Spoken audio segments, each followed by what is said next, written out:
अस्सलाम वालेकुम हकीम साहब। वालेकुम बेटा, कैसी हैं आप? अल्हम्दुलिल्लाह। हकीम साहब, आज का मेरा सवाल गुर्दों के मरीजों के हवाले से है जी जी। कि आजकल गुर्दों का मर्ज बहुत आम होता जा रहा है और इसकी कुछ वजूहात मैं चाहती हूँ कि आप बताएं। जी इंशाअल्लाह मैं कोशिश करूँगा। औज़ुबिल्लाहि मिनश्शैतानिर्रजीम, बिस्मिल्लाहिर्रहमानिर्रहीम।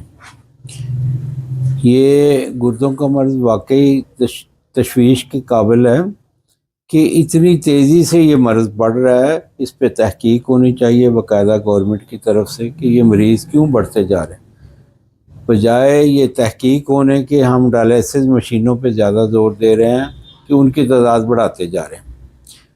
हमारी ये कोशिश नहीं हो रही कि किसी तरीके से ये मर्ज़ ख़त्म किया जाए ताकि मशीनों की ज़रूरत ना हो, डायलिसिस की ज़रूरत ना हो। असल में बेटा ये मसला है कि सबसे बड़ी बात ये है कि केमिकलों का इस्तेमाल जो है हमारी रोज़मर्रा ज़िंदगी में बहुत बढ़ गया है। हम अपनी खुराक, अपना किचन देखेंगे ना तो उसमें भी हमें बहुत सारे केमिकल नज़र आएंगे। कहीं चाइना साल्ट होगा, कहीं ये अपने सोया सॉस है, ये पता नहीं चिल्ली सॉस और पता नहीं क्या कुछ है। ये हम ज़ायके बनाने के लिए, अपनी हंडिया की ज़ायके बनाने के लिए अपने आप को तबाह कर रहे हैं। जी बेशक। वो केमिकल जो होगा ना अननेचुरल है। जहाँ भी हम कुदरत से दूर होंगे ना हमारा नुकसान होगा। जितना हम करीब रहेंगे, कुदरत के करीब जाते जाएंगे, इंशाल्लाह हमारी ज़िंदगी आसाइशों से भर जाएगी, खुशियों से भर जाएगी और सेहत से भर जाएगी जी। इसलिए मैं आम तौर पे अपनी वीडियोस में एक बात कहता हूँ कि कुदरत की आगोश में आ जाए।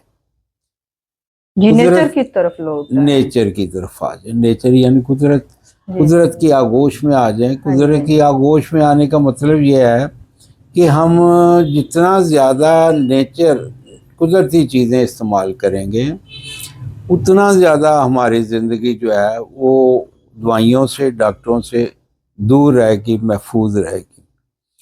फिर हमारा जो आजकल हमारा रहन सहन का निज़ाम बन गया है, एक्सरसाइज उसमें से बिल्कुल ख़त्म हो गई है। हम खाते हैं और सो जाते हैं, खाते हैं टीवी देखते हैं, खाते हैं मोबाइल देखना शुरू कर देते हैं। उससे ये होता है कि हमारा डाइजेस्टिव सिस्टम जो होता है, हाजमे का जो निज़ाम है, वो उसमें बहुत खलल आते हैं। जब आपका मैदा ख़राब होगा तो यकीनन दूसरी चीज़ों पे भी असर पड़ेगा, क्योंकि मैं समझता हूँ मैदा इंसान की माँ है। हम जो भी खुराक खाते हैं वो पहले मैदे में जाती है और मैदा उसको फिर आगे बढ़ाता है। तो हकीम साहब, गुर्दों के मरीजों के लिए आज आप अपनी हिकमत में से कुछ कोई घरेलू नुस्खा बताएंगे ताकि उनको आफाका और वो आपको दुआएं दें? इंशाल्लाह मैं कोशिश करूँगा। मेरा चैनल पहले भी मौजूद है, यूट्यूब पे भी है, फेसबुक पे भी है, उस पर भी मैंने नुस्खे दिए हुए हैं। तकरीबन हर मर्ज़ के नुस्खे दिए और फीस बिल्लाह दिए हुए हैं। आप वो चैनल पे आएँ, चैनल को इस्तेमाल करें। इंशाल्लाह आपकी ज़िंदगी के लिए, आपकी सेहत के लिए वहाँ से बहुत कुछ मिलेगा।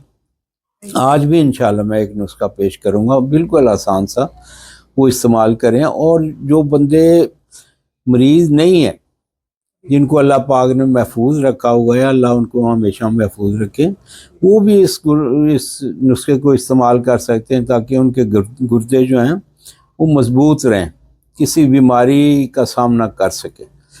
तो पहले तो कोशिश करें कि केमिकलों से बचें। जो इसके जिन वजूहात से ये गुर्दे ख़राब होते हैं उनसे बचना बहुत ज़रूरी है। और मैं ये समझता हूँ एलोपैथिक जो अद्वियात हैं ये भी सारी की सारी केमिकल बग़ैर ज़रूरत के, बग़ैर डॉक्टर के मशवरे के कभी कोई इस्तेमाल ना करें। जैसे हमारी आदत बनी हुई है, ज़रा सी कोई दर्द हुई तो हमने पेन किलर खा लिया, ये छोटी मोटी दवाइयाँ वैसे मेडिकल स्टोरों से लेके खाते हैं, ये हम गलती पे हैं। आपने कोई भी मशवरा करना है तो डॉक्टर से करें, क्योंकि वो इसके मतलब ज़्यादा बेहतर जानते हैं। ये हिफाजती इक़दाम इंशाल्लाह आप लोग करेंगे तो महफूज रहेंगे। ये एक छोटा नुस्खा मैं पेश करता हूँ, मामूली सा नुस्खा है, आम थोड़े से पैसों में बनने वाला है। ये इस्तेमाल करें, इंशाअल्लाह ताला गुर्दों के मरज़ से इंशाअल्लाह महफूज रहेंगे। तो उसमें एक लाजवंती बूटी होती है, یہ دیکھیں لوگ نا پھر مجھے بہت ٹیلی فون کرتے ہیں، میں نے اپنا کام بھی کرنا ہے، کچھ اور بھی کام کرنے ہوتے ہیں. آپ جو بات بھی کرنا چاہیں وائس میسیج میں میرے ساتھ کریں، ٹھیک ہے نا. ہاں، آپ کی وساست سے میں عام عوام سے یہ اپیل کروں گا، وائس میسیج میں میرے ساتھ بات کریں، ٹھیک ہے نا. میں فارغ ہو کے جواب دوں گا. بار بار ٹیلی فون آنا، اور یہ بھی نہیں تمیز کرتے کہ دن ہے کہ رات ہے، رات کو 12-1 بجے بھی فون کرتے ہیں. دیکھیں یہ خود ہی سوچنا چاہیے. ہاں جی، یہ نسخہ غور سے ہر بندے کو چاہیے سن لے، ویڈیو کو بار بار دیکھ لے، اس میں یہ نسخہ موجود ہوگا. میرے زبان سے میں کہہ رہا ہوں. لاجونتی بوٹی، یہ 1 دن کی خوراک بتا رہا ہوں میں، 1 دن کی. لاجونتی بوٹی جو ہے وہ لے لیں آپ، 50 گرام لے لیں، 100 گرام لے لیں، اس کو پیس کے رکھ لیں. یہ آپ نے کھانی ہے 5 گرام 24 گھنٹوں میں، 5 گرام، یعنی جو چھوٹی چمچ ہوتی ہے وہ آدھی. ہاں جی. اچھا، یہ ایک آپ نے کعوہ بنانا ہے. بکھڑا 10 گرام، تخم خربوزہ 5 گرام، اور کلتھی، یہ ایک بیج سے ہوتے ہیں، یہ 5 گرام. یہ 3 چیزیں ہیں، ان کا آپ نے کعوہ بنانا ہے. اس میں آپ نے 2-3 کپ پانی ڈال کے اس کو خوب پکائیں. جب 1 کپ پانی رہ جائے تو اس کے ساتھ وہ لاجونتی کا پاؤڈر جو وہ اس دن میں استعمال کریں، دن میں 1 دفعہ.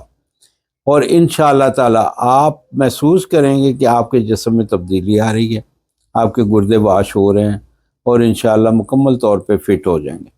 اللہ آپ کو خوشیاں عطا فرمائے اور خوشیاں تقسیم کرنے والا بنائے. آمین ثم آمین.